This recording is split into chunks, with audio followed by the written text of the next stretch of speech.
بسم اللہ الرحمن الرحیم الحمدللہ رب العالمین افضل الصلاۃ و اکمل السلام علی سید الانبیاء والمرسلین وعلی آلہ الکرام و اصحابہ العظام اجمعین اما بعد فقد قال اللہ تبارک و تعالی فی کتابہ المحکم النبی اولی بالمؤمنین من انفسہم و ازواجہ امہاتہم۔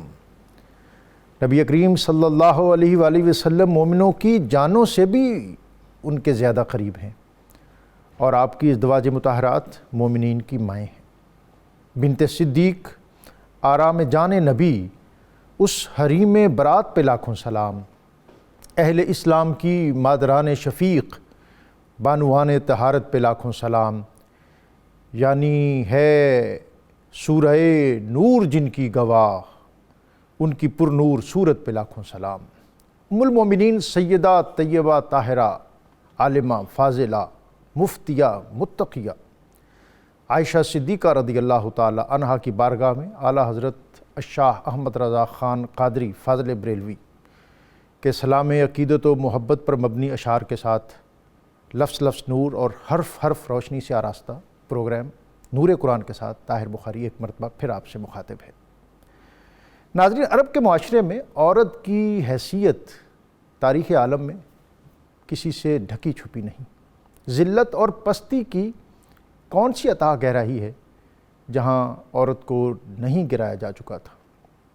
حالی نے کہا تھا، جو ہوتی تھی پیدا کسی گھر میں دختر،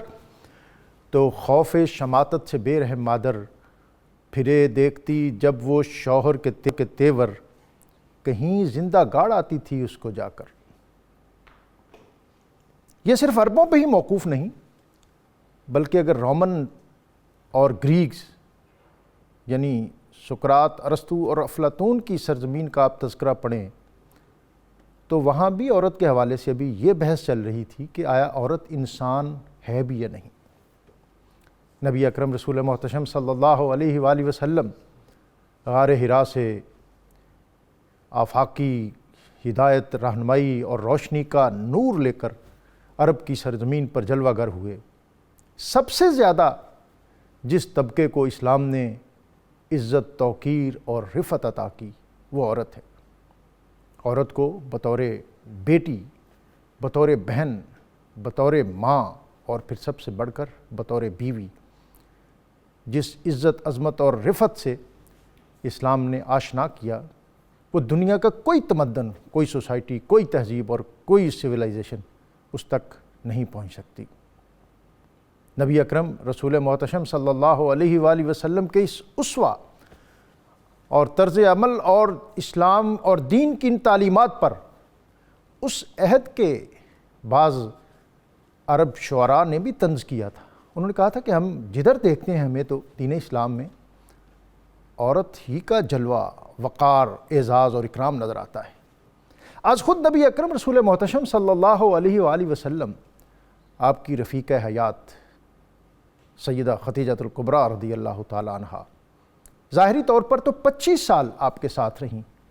لیکن حقیقت یہ ہے کہ زندگی کی آخری سانس تک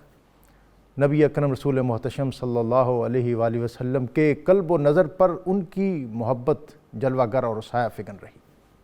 اور پھر ان سے بڑھ کر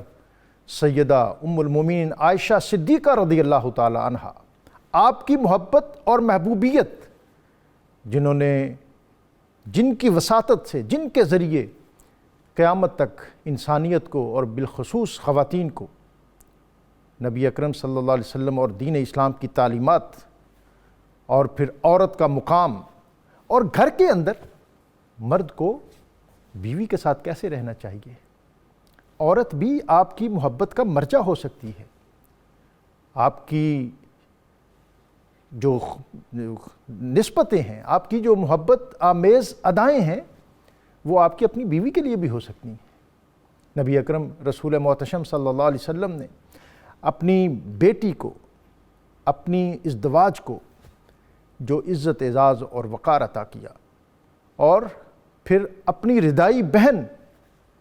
وہ جب آپ کی خدمت میں حاضر ہوئیں تو ان کے اعزاز میں کس طرح کھڑے ہوئے،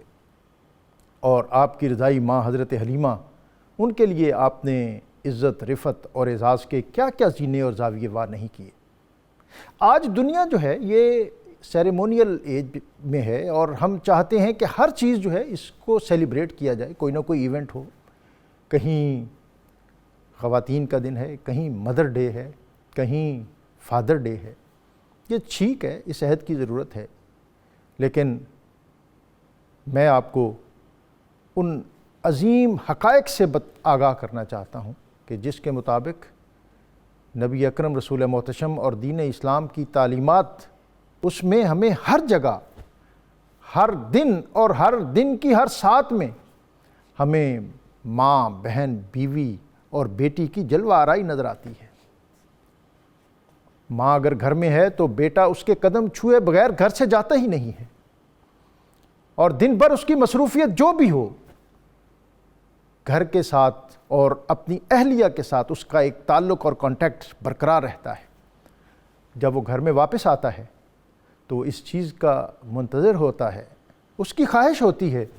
کہ اس کی بیٹی محبت آمیز پیرائے اور لہجے میں اس کو خوش آمدید کہے، اور بہن کے لیے تو انسان کی محبتیں ساری زندگی وا رہتی ہیں۔ کسی ایک دن، ایک لمحے تک یہ محبتیں محدود نہیں ہیں، اس تعلق کا سایہ انسان کی پوری زندگی کا احاطہ کیے ہوئے ہے۔ اور آج ہم اہم ایام کو ایک دن تک محدود کرتے ہیں۔ سیدہ خدیجہ الکبریٰ رضی اللہ تعالی عنہا، آپ جب دنیا سے تشریف لے گئیں، آپ کے فراق اور آپ کی محبت اور آپ کی وارفتگی اور دین اسلام کے لیے آپ کی خدمت کو نبی اکرم صلی اللہ علیہ وسلم نے اس انداز میں اعزاز ادا کیا اور ان کو یاد رکھا کہ اس سال کو عام الحزن یعنی غم کا سال قرار دیا۔ آج ہم سیدہ ام المومنین عائشہ صدیقہ رضی اللہ تعالی عنہ آپ کی بارگاہ میں اپنی عقیدتوں اور عادتوں اور محبتوں کا نذرانہ پیش کریں گے، اور ہم اپنی گفتگو میں اس امر کا بھی جائزہ لیں گے کہ اگر ہمیں دن ہی منانے ہیں، اگر ہمیں رول ماڈل بنانا ہے، اگر ہمیں عورت کی آزادی کے لیے کسی شخصیت کو آئیڈیلائز کرنا ہے، تو آج ہم بات کریں گے اور اپنے آپ پر اس امر کو منکشف کریں گے کہ اس کے لیے بھی سب سے بڑھ کر شخصیت سیدہ عائشہ صدیقہ رضی اللہ تعالی عنہا ہی کی ہے۔ اس موضوع پر آج بات کرنے کے لیے ہمارے ساتھ بہت وسیع پینل دینی اور روایتی درسیات کے معروف استاد مفتی Dil Muhammad Chishti, dean faculty of languages Islamic and oriental learning professor doctor Muhammad Sultan Shah, اور آخر میں منقبت کا نذرانہ پیش کرنے کے لیے حافظ سعود انور نقشبندی۔ میں ان مہمانوں کو تمام کو خوش آمدید کہتے ہوئے اللہ رب العزت کا اسم گرامی العدل، سب سے بڑھ کر انصاف کرنے والا، اس اسم مبارک کی برکت یہ ہے کہ جو شخص کثرت کے ساتھ اس اسم کا ورد کرتا ہے، اللہ تعالیٰ اس کے دل میں عدل و انصاف کی کیفیت پیدا کر دیتا ہے۔ علامہ صاحب، آج کا موضوع بہت ہے، اور ظاہر اس موضوع سے انصاف کرنے کے لیے آپ ہر دو شخصیات جو ہیں وہ بہت معروف اور معتبر ہیں۔ جناب سورہ نور ہے، اور سورہ نور کی روشنی میں سیدہ عائشہ صدیقہ رضی اللہ تعالی عنہ آپ کا اسوہ، آپ کا طرز زیست، آپ کا اسلوب حیات۔ جناب بسم اللہ الرحمن الرحیم۔ اللہم لک الحمد علی نعمائک الشاملہ و آلائک الکاملہ والصلاة والسلام علی سیدنا محمد المصطفیٰ وعلی آلہ المجتبی واصحابہ اولی الصدق والصفا۔ حمد و ثنا کے بعد نور قرآن کا یہ خوبصورت پروگرام جو سیدنا حضرت عائشہ صدیقہ کائنات رضی اللہ تعالی عنہ کے عنوان سے ہے، مکتوبات میں حضرت مجدد الفسانی علیہ الرحمہ اپنا ایک طرز بیان کرتے ہیں کہ میں نبی کریم صلی اللہ علیہ وآلہ وسلم کی بارگاہ میں ہفتے میں ضرور کوئی نہ کوئی نظر اور عقیدت کا منظر پیش کرتا۔ ایک مرتبہ نبی کریم صلی اللہ علیہ وسلم کی بارگاہ میں نذرانہ پیش کیا، لیکن سیدہ عائشہ صدیقہ رضی اللہ تعالی عنہ کا نام نہ لیا، بھول گیا۔ تو دوسرے دن خواب میں دیکھا کہ نبی کریم صلی اللہ علیہ وسلم کے سامنے وہ نظر تو موجود ہے، لیکن یوں معلوم ہوتا کہ قبول نہیں ہوئی۔ میں نے عرض کیا یا رسول اللہ ایسا کیوں؟ تو آپ صلی اللہ علیہ وسلم نے ارشاد فرمایا کہ آپ کو معلوم نہیں کہ ہم عائشہ کے گھر سے آنے والا کھانا ہی قبول کرتے ہیں۔ تو آج کا یہ خوبصورت پروگرام جس کے اندر حضرت عائشہ صدیقہ کا ذکر موجود ہے، میں یہ سمجھتا ہوں کہ نبی کریم صلی اللہ علیہ وسلم کی بارگاہ میں قبولیت کی ہمیں کامل امید دیتا ہے۔ سبحان اللہ، سبحان حضرت عائشہ صدیقہ رضی اللہ تعالی عنہا کا نبی کریم صلی اللہ علیہ وسلم کی بارگاہ میں جو مقام و مرتبہ ہے وہ کسی سے ڈھکا چھپا نہیں۔ نبی کریم صلی اللہ علیہ وسلم کے اعلان نبوت کے بعد آپ کی اس ابتدائی نبوت والی زندگی اور ایام میں ایک مونس اور غمخوار کی ضرورت تھی۔ وہ حضرت خدیجۃ الکبریٰ رضی اللہ تعالی عنہ کی صورت میں اللہ نے آپ کو یہ نعمت عطا فرمائی۔ پھر اس کے بعد جو دین متین کا ایک بڑا لٹریچر آگے قیامت تک کے آنے والے امتیوں تک پہنچانا تھا، اس کے لیے بھی ایک گھر کے اندر خاتون کی ضرورت تھی، کیونکہ دین اسلام کا ایک بڑا حصہ تو گھر میں تھا، کیونکہ رسول اللہ صلی اللہ علیہ وسلم کی ذات اقدس کے ساتھ ہی وابستہ دین ہے، اور رسول اللہ صلی اللہ علیہ وسلم کی زندگی کا ہر روز کا ایک بڑا حصہ رات کا خاص طور پر وہ گھر میں گزرتا ہے۔ تو قرآن مجید میں ازواج مطہرات کو ایک حکم ملا، وَاذْكُرْنَ مَا يُتْلَى فِي بُيُوتِكُنَّ، کہ تمہارے گھروں میں جو آیات ربانیاں پڑھی جاتی ہیں ان کو خوب یاد رکھو۔ اگرچہ یہ حکم تمام ازواج مطہرات کو ہے، لیکن سیدہ عائشہ صدیقہ رضی اللہ تعالی عنہ اس کو یاد کرنے میں، محفوظ کرنے میں، فہم اس کا رکھنے میں، اس کا ادراک اور اس کو سمجھنے میں جو حصہ پاتی ہیں وہ حصہ اور کو نصیب نہیں ہوا۔ حضرت عمر بن عاص رضی اللہ تعالی عنہ کہتی ہیں کہ میں نے رسول اللہ صلی اللہ علیہ وسلم سے پوچھا، ای الناس احب الیک، یا رسول اللہ لوگوں میں سے کون سا شخص آپ کو زیادہ پیارا ہے؟ تو آپ علیہ الصلاۃ والسلام نے فرمایا عائشہ۔ میں نے عرض کیا یا رسول اللہ من الرجال، مردوں میں سے کون؟ تو آپ صلی اللہ علیہ وسلم نے فرمایا ابوہا، ان کا باپ۔ تو سورہ نور کے حوالے سے اگر دیکھا جائے تو جس طرح کہ آپ نے منقبت اور سلام اعلیٰ حضرت علیہ الرحمہ کا جو پیش کیا، تو اس کے اندر بھی یہ ذکر کیا گیا کہ حضرت عائشہ صدیقہ رضی اللہ تعالیٰ عنہ کی شان میں سورہ نور کا نزول ہوا۔ سبحان اللہ۔ اور اس سورہ نور کے نزول کی وجہ سے ایک معاشرے کے اندر جو خاندانی معاملات ہیں، گھریلو معاملات ہیں، ان پر جس طریقے پر وسیع پیمانے پر روشنی ڈالی گئی، یہ قرآن مجید کا اپنا ہی ایک اسلوب ہے۔ نماز روزے کے معاملات کو اتنی تفصیل سے بیان نہیں کیا، لیکن جس طرح ان گھریلو معاملات کو تفصیل سے بیان کیا گیا، اور یہ بھی چیز ہمیں حضرت ابوبکر صدیق کے گھرانے کی برکت سے نصیب ہوتی ہے۔ جس طرح کہ تیمم کی رخصت ہمیں اس گھرانے کی برکت سے نصیب ہوئی، اسی طریقے پر یہ پورے گھر کے معاملات کا ایک بہترین ڈسپلن کس طریقے پر ہونا چاہیے، یہ بھی حضرت عائشہ بنت صدیق اکبر رضی اللہ تعالی عنہا کی ہی وساطت سے ہمیں حاصل ہوئی۔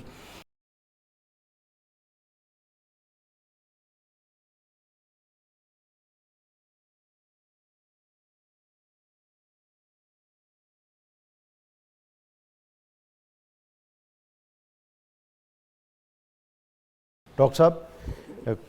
آپ کی قرآن فہمی اور پھر دین میں آپ کا جو ایک خاص ذوق تھا، اور پھر اس کو دین اترتے دیکھا، بنتے سنورتے دیکھا، اور پھر اس کو آگے ٹرانسفر کیا آنے والی نسلوں تک۔ جناب بسم اللہ الرحمن الرحیم، نحمدہ ونصلی ونسلم علی رسول الکریم، اما بعد۔ ڈاکٹر صاحب، جس طرح مفتی صاحب حضرت سیدہ عائشہ صدیقہ رضی اللہ تعالیٰ عنہا کے حوالے سے گفتگو فرما رہے تھے، ان کی زندگی کے دو فیز اگر ہم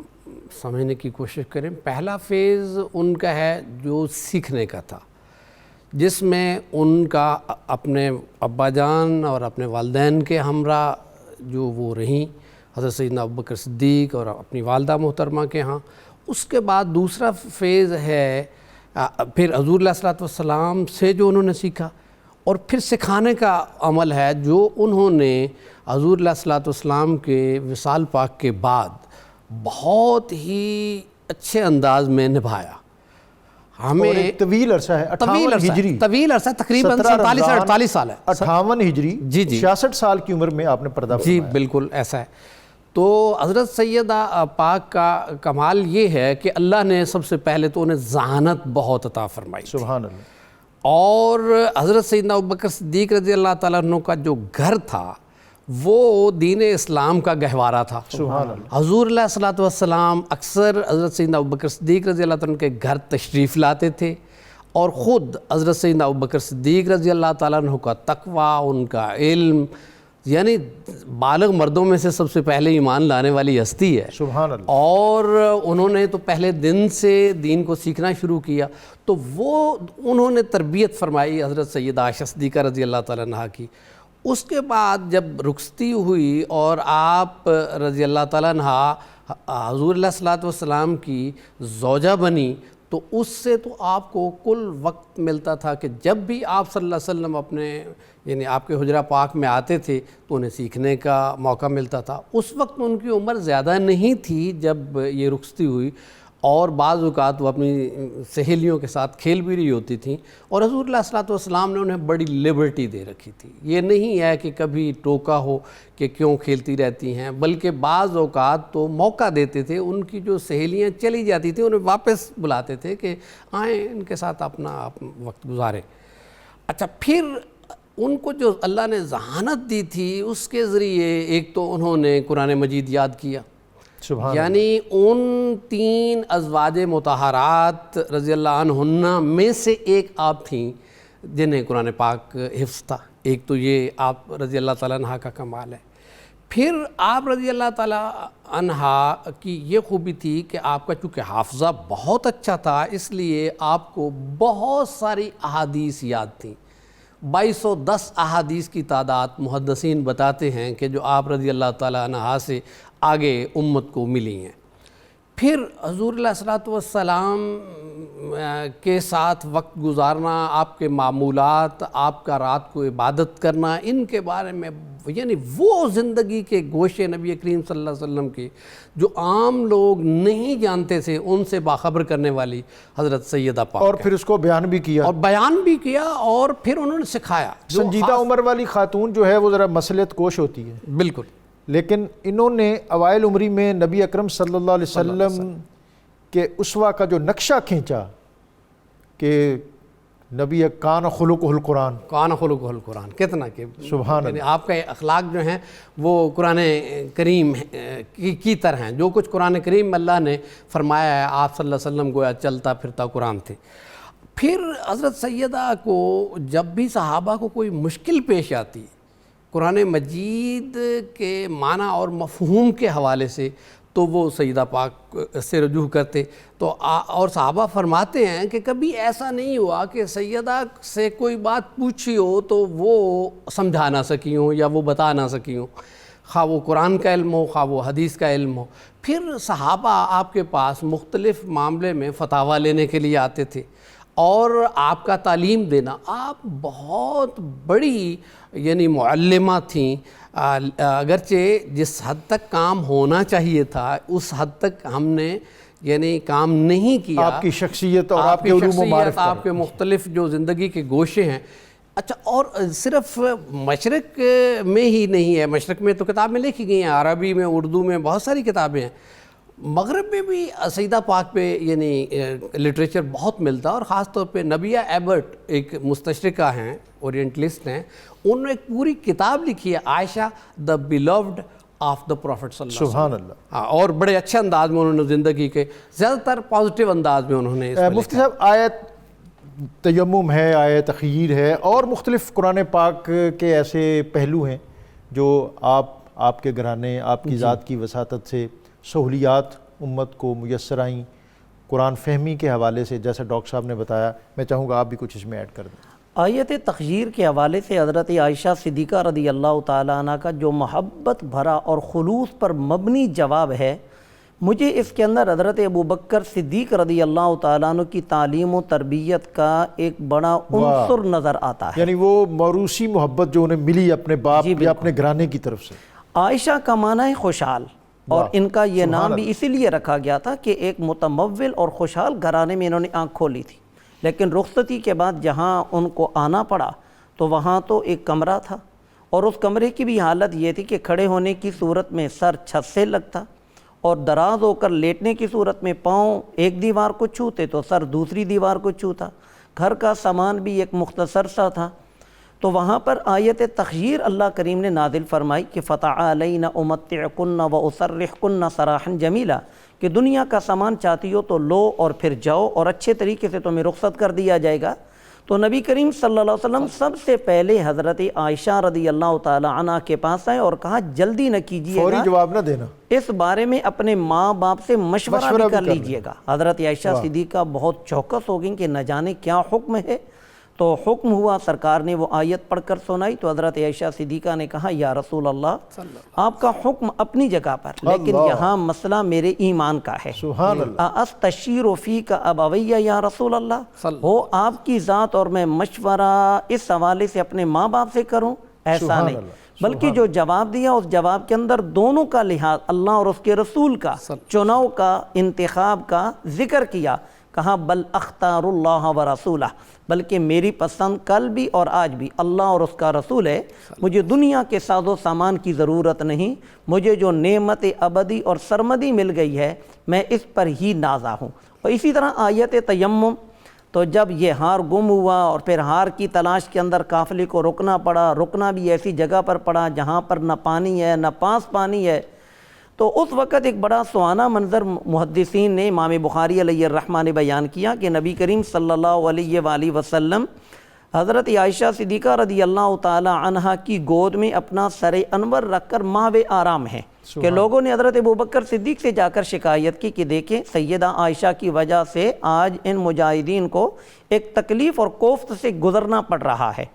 حضرت عائشہ صدیقہ فرماتی ہیں کہ ابا جی آ گئے اور ان کے ہاتھ میں ایک لکڑی، ایک چابک تھا، وہ مجھے چبونے لگ پڑے۔ درد تو مجھے بہت ہوا، لیکن جس طرح میرے والد نے سانپ سے تو ڈسوا لیا لیکن رسول اللہ کے آرام میں خلل نہیں آنے دیا، میری بھی کیفیت کچھ ایسی ہی تھی، میں وہ درد سہتی رہی لیکن اپنے آپ کو ہلنے جلنے سے محفوظ رکھا، کہیں رسول اللہ صلی اللہ علیہ وسلم کے آرام میں خلل نہ آئے۔ ڈاکٹر صاحب ایک تو عقیدت، ارادت، محبت ہے، دوسرا ان کا فکر و فن ہے، یعنی عرب کی سوسائٹی، کلچر جس میں عورت کا مقام اور عورت دبی ہوئی ہے، پسی ہوئی ہے۔ میں دیکھتا ہوں کہ ان حالات میں سیدہ عائشہ صدیقہ رضی اللہ تعالی عنہا ان کے جذبوں کی ترجمان بنتی ہیں بارگاہ رسالت مآب صلی اللہ علیہ وسلم میں۔ ایسا ہی ہے جناب،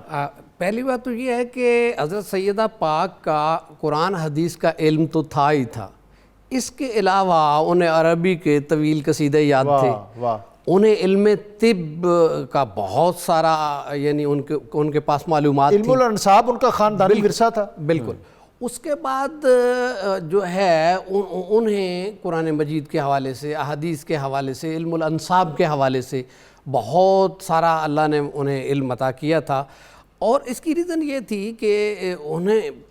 جو اپنے ماں باپ کے ہاں جو ماحول ملا وہ بھی ایسا ہی تھا، بعد میں نبی کریم صلی اللہ علیہ وسلم کے ہاں جو ماحول ملا وہ بھی ایسا ہی تھا۔ سیدہ عائشہ صدیقہ رضی اللہ عنہا سے ایک دفعہ پوچھا گیا کہ آپ کے پاس یہ علم طب کیسے آ گیا؟ تو حضرت سیدہ پاک نے فرمایا کہ ایسا ہے کہ جب میں بیمار ہوئی تو حضور علیہ الصلوۃ والسلام جو نسخے بتاتے تھے میں نے وہ یاد کر لیے، یا کوئی بیمار ہوتا تھا تو اس کو حضور علیہ الصلوۃ والسلام جو بتاتے تھے۔ غالباً یہ بات آپ کے بھانجے حضرت عروہ بن زبیر نے، جی عروہ بن زبیر کی ہے۔ تو یعنی آپ کو اپنے بھانجے سے بڑی محبت تھی، ان سے بہت ساری روایات سیدہ پاک کے حوالے سے، آپ کی سخاوت جو ہے اس کے حوالے سے حضرت عروہ بن زبیر رضی اللہ تعالیٰ عنہ سے روایت ہے۔ آپ کے بھانجے آپ کے زیر تربیت رہے، اور آپ کے شاید بھتیجے ہیں حضرت قاسم بن محمد، بالکل، وہ جو نقشبندی سلسلے میں اوپر جا کر حضرت سلمان فارسی اور پھر کے بعد حضرت ابوبکر صدیق تک ان کی وساطت سے شجرہ طریقت پہنچتا ہے۔ بالکل ایسا ہی ہے۔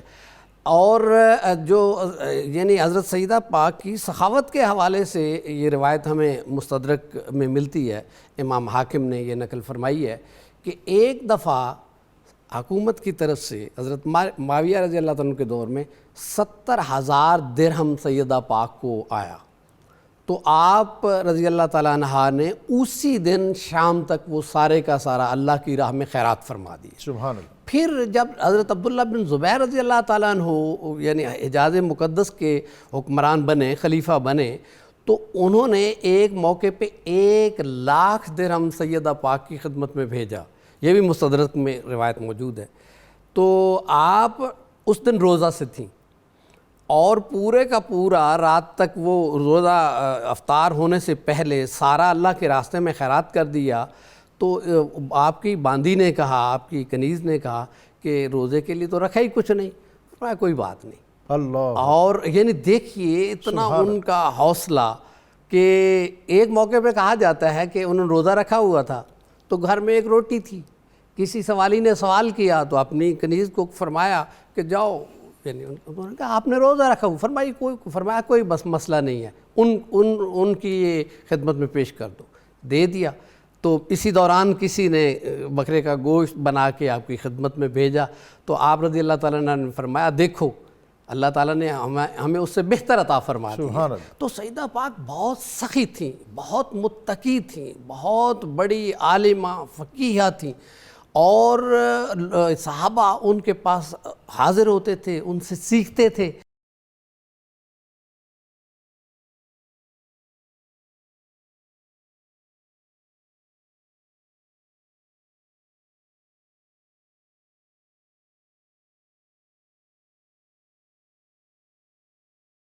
رول ماڈل ہیں آپ، اور ظاہر ہے بہت کٹھن حالات تھے، اور جیسے آپ نے بتایا کہ اوائل عمری میں تقاضے زیادہ ہوتے ہیں، لیکن آپ نے اپنی انرجی اور توانائی کو دین سیکھنے میں، اور پھر آپ جیسے جو اساتذہ ہیں وہ یہی کہتے ہیں کہ اس عمر کا نقش جو ذہن میں ہوتا ہے وہ پھر ساری زندگی تازہ رہتا ہے۔ میں مفتی صاحب جو سرید والی حدیث فرما رہے تھے، میں اس سلسلے میں عرض کرنا چاہتا ہوں، ہم چونکہ تصوف کے حوالے سے خصوصی طور پہ یعنی بات کرتے ہیں، تو ایک دفعہ حضرت شیخ بہاؤالدین زکریا ملتانی علیہ رحمہ تشریف لائے، تو ان کے درویش کھانا کھا رہے تھے۔ ایک طرف ایک درویش الگ بیٹھا، وہ اس نے کیا کیا، روٹی کے ٹکڑے ڈالے شوربے میں اور انگلیوں سے کھا رہا ہے۔ تو حضرت شیخ الاسلام رحمۃ اللہ تعالیٰ علیہ فرمانے لگے کہ اتنے سارے لوگوں میں صرف ایک کو صحیح طریقے سے کھانا آتا ہے، اور پھر آپ نے یہ حدیث فرمائی، کھانا تو صرف یہی ہے۔ ہاں جی، کھانا تو یہی ہے کہ سرید پر، یعنی تمام کھانوں پر سرید کو وہ فضیلت حاصل ہے جو عائشہ کو دنیا کی تمام عورتوں پر ہے۔ تو آپ فرما رہے تھے حضرت سیدہ عائشہ صدیقہ رضی اللہ تعالیٰ عنہا کیسے رول ماڈل ہیں۔ سب سے پہلے تو ہمیں ان کا ان کو فالو کیسے کرنا چاہیے کہ بطور ایک متعلمہ، یعنی کیسے انہوں نے علم حاصل فرمایا، یعنی اپنے باپ سے، اپنے والد محترم سے، اس کے بعد نبی کریم صلی اللہ علیہ وسلم سے، پھر آپ کا جیسا حافظہ تھا، ہماری خواتین کو ویسا حافظہ کرنے کی کوشش کرنی چاہیے۔ توجہ کی بات ہوتی ہے، توجہ کی جائے تو احادیث 2210 احادیث آخر ان سے آگے وہ جو آپ نے بات کی ہے نا ڈاکٹر صاحب ہماری خواتین والی، وہ تو یہ ہے کہ سارا دن فیملی کی کانسپریسی جو اسی سے فرصت نہیں ہوتی، ادھر کی سنی ادھر، نہیں بڑی بڑی اچھی خواتین بھی ہیں، ہمیں اچھا گمان بھی کرنا چاہیے۔ اچھا، پھر انہیں اشعار یاد تھے، جب کسی قرآن مجید میں یا حدیث میں کسی لفظ کے حوالے سے انہوں نے معنی سمجھانے ہوتے تھے تو وہ مثال کے طور پہ شعر کوٹ فرمایا کرتی تھی۔ اچھا، پھر سیدہ پاک ایک میں بات مجھے یاد آ گئی، ابو کبیر الحزلی، اس کا شعر پڑھا ایک دفعہ انہوں نے، نبی اکرم صلی اللہ گھر میں بیٹھے تھے، نبی آپ چرخہ کاٹ رہی تھی، سبحان اللہ، وہ چرخہ اور پھر اس سے کیا سود بنتا ہوگا اور اس سود سے کیا چیز ترتیب پاتی ہوگی، اور نبی اکرم صلی اللہ علیہ وسلم اسی صحن میں اپنا جوتا گانٹ رہے ہیں، اور اس عمل میں آپ صلی اللہ علیہ وسلم کے چہرہ اقدس پر پسینے کے چند قطرے نمودار ہوئے، اور حضرت عائشہ ہیں کہ مسلسل دیکھے جا رہی ہیں۔ تو آپ نے پوچھا عائشہ کیا دیکھ رہی ہو؟ کہا یا رسول اللہ ایسے لگتا ہے کہ ساری دنیا کا حسن و جمال سمٹ کر آپ کے چہرہ اقدس اور اس پیشانی میں آ گیا ہے۔ اور آپ جیسا آپ نے کہا کہ شاعر اور آپ کو دیوان یاد تھے، کہا کہ وہ جو ابو کبیر الحزلی کا شعر تھا وہ اس نے پتہ نہیں کب اور کتنا عرصہ پہلے کہا، لیکن اس نے جو حسن کا استعارہ باندھا ہے وہ تو مجھے یوں لگتا ہے جیسے اس منظر کے لیے۔ اصل بات یہ ہے کہ ہماری خواتین اگر انہوں نے مثالی بیوی بننا ہے تو سیدہ عائشہ صدیقہ رضی اللہ تعالیٰ عنہا کی طرح ہر نبی کریم صلی اللہ علیہ وسلم کی بات پہ خوش ہیں، مطمئن ہیں، اور حضور علیہ الصلوۃ والسلام کی ایک ایک ادا کو نوٹ فرما رہی ہیں۔ ڈاکٹر صاحب بڑی اہم بات یہ ہے کہ بہت محدود وسائل تھے، بالکل، لیکن گھر جنت نظیر قناعت اور صبر سے بنتا ہے۔ صبر سے ہوتا ہے، بالکل درست فرما رہے ہیں آپ۔ تو اسی طرح سیدہ پاک کی حیات کو پڑھیں، اور جس طرح وہ حضور علیہ الصلوۃ والسلام کی عزت کرتی تھیں اسی طرح اپنے شوہروں کی عزت کریں، اور شوہروں کو چاہیے جس طرح نبی کریم صلی اللہ علیہ وسلم شفقت فرماتے تھے سیدہ عائشہ صدیقہ پر، کہ حمیرہ فرمانا، ان کے یعنی بڑے اچھے ناموں سے ان کو بڑے پیار سے انہیں بلانا، اسی طرح وہ بھی اپنی بیویوں کو بلائیں۔ تو اس سے گھر جنت نظیر بن جائے گا۔ والا وہاں سے لینا ہاں جی، جہاں سیدہ عائشہ نے لیا ہو۔ ہاں جی بالکل۔ اب دیکھیں نا، 2-3 انہیں بڑی کمال کی فضیلتیں حاصل ہیں کہ آپ صلی اللہ علیہ وسلم نے جو آخری بیماری میں یعنی آخری بار مسواک کیا ہے وہ بھی سیدہ عائشہ صدیقہ رضی اللہ تعالیٰ نے چبا کے دیا ہے، یا وہاں سے پانی پینا برتن سے جہاں سے سیدہ عائشہ نے پیا ہو۔ تو یہ بڑے کمالات، اور پھر اللہ نے فضیلتیں بھی انہیں اتنی ہی دیں کہ وہ حضور علیہ الصلوۃ والسلام بعض اوقات آپ کا سر مبارک ان کی گود میں ہوتا تو اس وقت وہی آتی، تو یہ کوئی معمولی بات نہیں ہے۔ اور جب حضور علیہ الصلوۃ والسلام اس ظاہری حیات سے آپ نے سفر فرمایا اس وقت بھی یعنی آپ صلی اللہ علیہ وسلم کا سر مبارک سبحان ان اللہ کی گود میں تھا، اور آپ کے ساتھ ٹریول کرتی تھی، سفر کرتی تھی، اور بہت سی آیات جو باہر نازل ہوئیں، جیسے آیت تیمم کا آپ نے ذکر کیا۔ اور اس کے ساتھ میں چاہوں گا کہ آپ یہ بھی بتائیں کہ جو زہد و تقویٰ ہے، اور پھر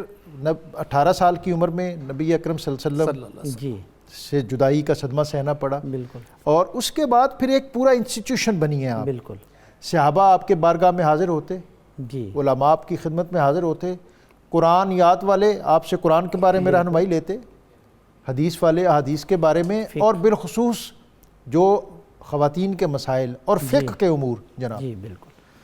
سیدہ عائشہ رضی اللہ تعالیٰ عنہ کی جو ذات تھی وہ رسول اللہ صلی اللہ علیہ وسلم کے وصال کے بعد صرف عورتوں کے لیے ہی نہیں بلکہ مردوں کے لیے، بلکہ صرف عام مردوں کے لیے نہیں بلکہ جو خلیفۃ المسلمین امیر المومنین بھی ہوا کرتے تھے ان کے لیے بھی مرج خلائق تھی۔ واہ، ان کے لیے مرج خلائق تھی۔ بات میں انٹرپٹ نہیں کرنا چاہتا لیکن مجھے یاد آ گئی ہے ڈاکٹر صاحب، آپ بالخصوص خواتین کے حقوق اور امور کے حوالے سے باقاعدہ ان کو ڈائریکشن دیا کرتی۔ بالکل ایسا ہی ہے، بالکل۔ آج ہم یہ جو بات کرتے ہیں نا کہ شاید پتہ نہیں عورت کوئی بیداری کا دور شاید کوئی آج ہی کا ہے، اور ہم آج شاید یہ شعور رکھتے ہیں۔ سیدہ اگر آج کسی نے، میں کہتا ہوں کہ کوئی فورم بنانا ہے نا تو وہ سیدہ عائشہ صدیقہ فورم بنانا۔ بالکل۔ اگر کسی نے کوئی بزم سجانی ہے تو سیدہ عائشہ صدیقہ بزم سجائے۔ اسی حوالے سے حضرت عائشہ صدیقہ نے ہی ایک تحریک پیدا کی خواتین کے اندر کہ تم میرے پاس آتی ہو تو رسول اللہ صلی اللہ علیہ وسلم کی بارگاہ انور میں عرض کرو کہ یا رسول اللہ آپ مردوں کتنا ٹائم دیتی ہیں، ایک دن ہمارے لیے بھی ہفتے میں مقرر فرما دیں۔ تو اس کے اندر وہاں پر جب خواتین جمع ہوئیں تو رسول اللہ صلی اللہ علیہ وسلم کوئی بات بیان فرماتے تو حضرت عائشہ صدیقہ خواتین کی طرف سے ترجمانی کرتے ہوئے کوئی نہ کوئی سوال کر دیتی تو اور ان کے سوالوں پر سرکار دانت دیتے، اور ایک مرتبہ تو فرما دیا یا موفقہ، یعنی کہ تمہیں بہترین بات کی اللہ رب العزت توفیق عنایت فرما دیتا ہے۔ جس طرح کے ایک موقع پر سرکار نے بیان فرمایا کہ جس کے 3 بچے فوت ہو جائیں تو وہ جنت میں، جس کے 2 فوت جنت میں، تو عرض کیا گیا یا رسول اللہ اگر کسی کا کوئی بھی نہ ہو تو اس کا آگے پیش رو کون ہوگا؟ تو سرکار نے فرمایا اے موفقہ، اے عائشہ تمہیں توفیق بخشی گئی ہے، جس کا آگے کوئی انتظام کرنے والا نہیں ہوگا تو میں اس کا فرط اور اس کا پیش رو ہوں گا۔ تو حضرت عائشہ صدیقہ رضی اللہ تعالیٰ عنہ نبی کریم صلی اللہ علیہ وآلہ وسلم کے جو فرامین تھے ان کا وہاں جو پس منظر تھا وہ بھی خوب جانتی تھیں۔ جس طرح کہ جمعۃ المبارک کے حوالے سے صحابہ کرام میں سے کئی صحابہ کرام نے یہ سمجھا ہوا تھا کہ جمعہ والے دن غسل کرنا یہ فرض ہے، واجب ہے۔ حضرت عائشہ صدیقہ رضی اللہ تعالیٰ عنہ کو جب پتہ چلا تو آپ نے فرمایا بات یہ نہیں، ذرا یہ بھی دیکھو کہ اس کا پس منظر کیا تھا، کہ میں رسول اللہ صلی اللہ علیہ وسلم کی بارگاہ میں بیٹھی تھی تو ایک شخص آیا جمعہ کی نماز ادا کرنے کے لیے، تو اس کے بدن پر گرد و غبار تھا، پسینہ تھا، اور اس سے یہ اس طرح کی بات تھی۔ تو رسول اللہ صلی اللہ علیہ وسلم نے فرمایا کاش کہ یہ جمعہ کی ادائیگی کے لیے جب آ رہا تھا تو غسل کر کے آتا۔ تو اب چونکہ اللہ تعالیٰ نے اسلام کو اور مسلمانوں کو ایک ترقی عطا فرما دیا، خوشحالی کا دور ہے، لہذا غسل کرنا کوئی ضروری نہیں۔ اسی طریقے پر ایک صحابی نے حضرت عروہ نے ہی غالباً ایک مرتبہ کہا کہ اماں جان یہ جو طواف ہے صفا اور مروہ کے درمیان جو سعی ہے تو وہاں پر قرآن مجید کے اندر آتا فلا جناح علیہما ان یطوف بہما، کہ ان دونوں کا طواف کرنے میں کوئی حرج نہیں۔ تو مطلب یہ کہ طواف کرو یا نہ کرو، صفا اور مروہ کے درمیان سعی کرو یا نہ کرو، یہ دونوں طرح درست ہے۔ آپ نے فرمایا یہ نہیں، قرآن مجید کے الفاظ کو دیکھو، وہاں پر ان یطوف کے الفاظ آئی ہیں، اللہ یطوف کے الفاظ نہیں، یعنی نہیں ہے، نفی نہیں ہے، بلکہ یہ بات ہے کہ طواف کرنے کو لوگ حرج سمجھتے تھے تو حکم نازل ہوا کہ عمرہ یا حج کرنے والے پر ان کا طواف کرنے میں کوئی حرج نہیں ہے۔ تو یوں قرآن مجید کی آیات سے استدلال کرنا، اور استدلال بھی آپ بڑے مضبوط طریقے پر کیا کرتی تھی، یوں کرتی تھیں کہ اس کے اندر وہاں پر آپ کو علی وجہ البصیرت یقین حاصل ہوتا. سبحان اللہ. ایسا نہیں کہ تخمینہ لگا دیا یا اندازہ لگا لیا، بلکہ اگر حضرت عبداللہ ابن مسعود جیسے لوگ اگر وہ بھی کوئی بات بیان کرتے تو حضرت عائشہ صدیقہ ان کی بات کو رد تو کرتی، لیکن بڑے خوبصورت انداز میں یہ کہتی ہیں اللہ تعالیٰ ان کی بخشش فرمائے، ان کو پر رحم فرمائے. حقیقت یہ ہے.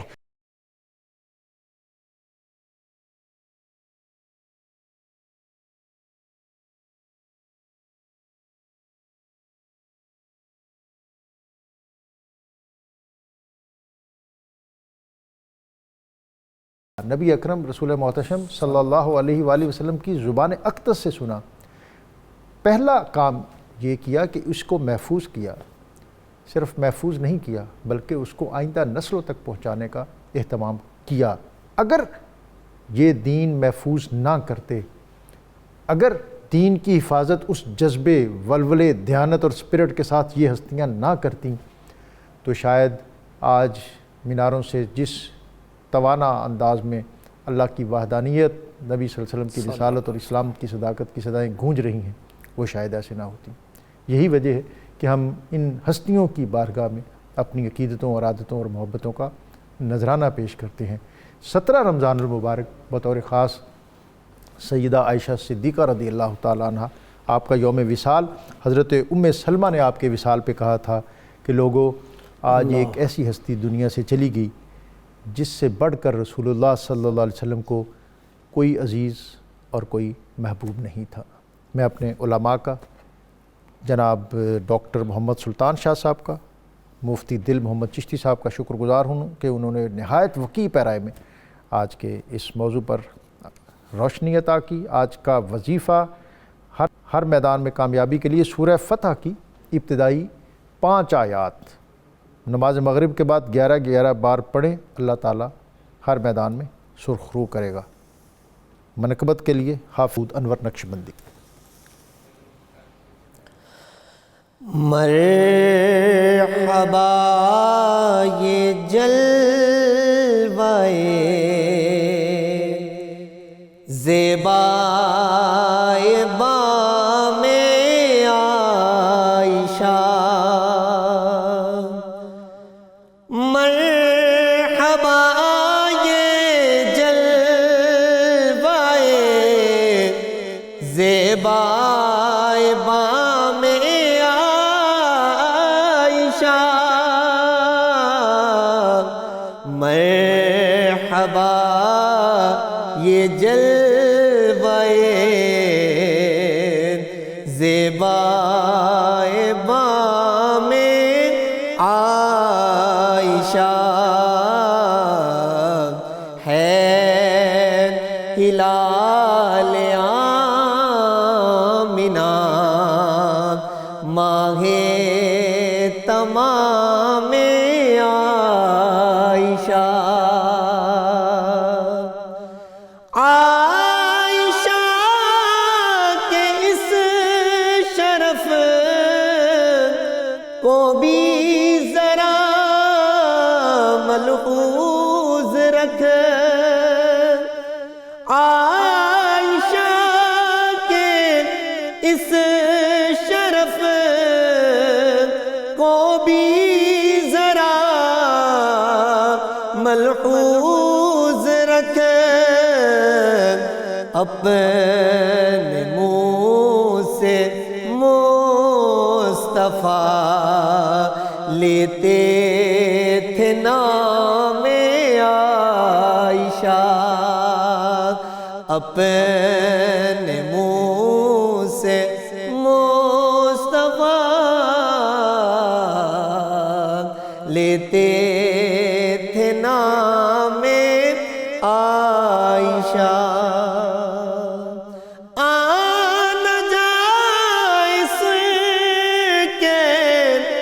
زہرا کی طبیعت پر ملال آ نہ جائے، سن کے زہرا کی طبیعت پر ملال. لیجیو مت بے ادب لہجے میں نام عائشہ لیجیو مت بے ادب لہجے میں نام عائشہ جب نکیرین آئیں گے کہہ دوں گا ان سے قبر میں جب نکیرین آئیں گے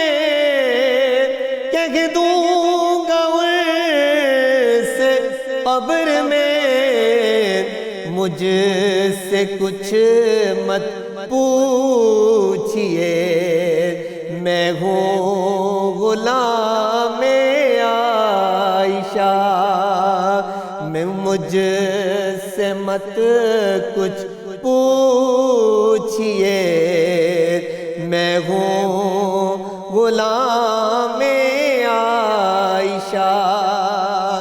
اپنا اندر صاف رکھنے کے لیے ہر میل سے اپنا اندر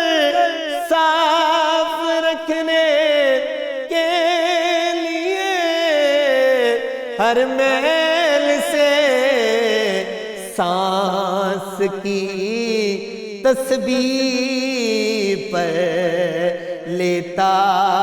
ہوں نام عائشہ سانس کی تسبیح پر لیتا ہوں نام عائشہ ذہن میں لا کر تصور عظمت ابوبکر کا ذہن میں لا کر تصور عظمت ابوبکر کا ایک نعرہ اے علی مستو بنا میں